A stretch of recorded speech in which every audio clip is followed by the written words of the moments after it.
but they are considerable travelers. They've spent some time in Anaheim. They have already been over to the Disneyland in Tokyo, and now they're getting their passports ready, as you can see, because there's a new Euro Disneyland going up. One's coming to life just outside of Paris, as today's foreign editor Dennis Murphy reports.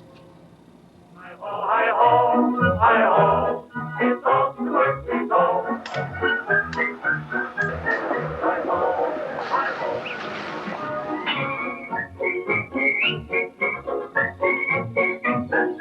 Maybe the Seven Dwarfs can do it, but the hard hats here don't have time to whistle while they work.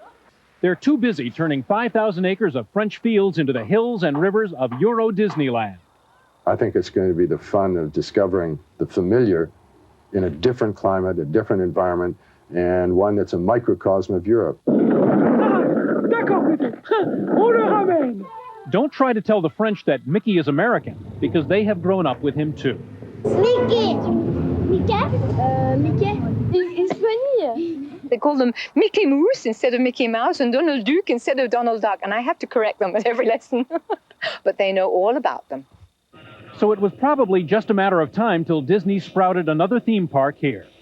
And here we are in the Kingdom Magique. You all recognize Main Street, USA. The quaint turn-of-the-century shops looks just like Orlando. And down here at the end of the boulevard is a fabulous Sleeping Beauty's castle. Well, use your imagination and come back in about a year and a half. Then it will look like this, the most fanciful of all Disney castles in the midst of a $3 billion park. All the familiar rides, resort hotels, fast trains hauling in visitors from a marketplace of 320 million people. Only the tunnel under the English Channel is a bigger construction project, and as they build a little replica of America, they find bits of the old world.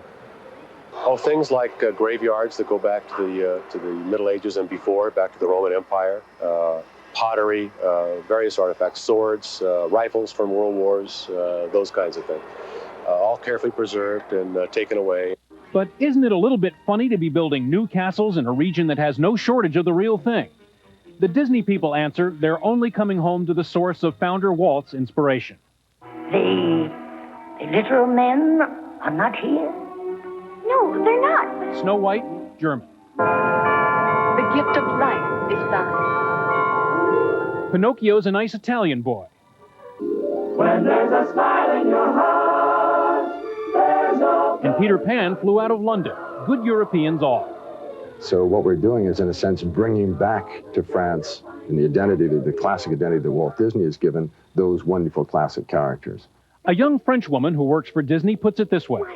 It's like a dream. A wonderful dream come true. DJ, ho, ho, DJ, ho, ho. But it hasn't all come together like bibbidi-bobbidi-boo. Mickey, Donald, and the chairman of the company were pelted with eggs and flour bombs by young leftist demonstrators the day they promoted the stock issue. And in the village nearest the theme park, the farmers who grow sugar beets grumble about losing their quiet way of life. Trucks in and out of Disneyland rumble through streets laid out in the 12th century. The real estate man, though, is pleased. Disneyland is a very good thing for the region. Very good thing. But there are skeptics with doubts about being virtually annexed by a magic kingdom. It's not that the French are as grumpy as their reputation. It's that they've never been seduced by a mouse before, and such an American one at that.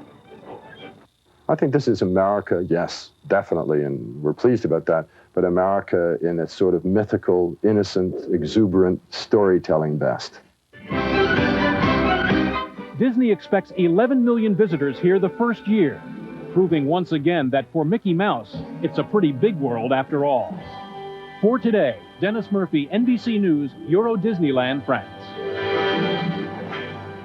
We're coming up on 8:48, so I got to tell my pals here so long because they've got to get to the opening of the park, 9 o'clock. Mickey, Goofy, Monsieur de la Pluto.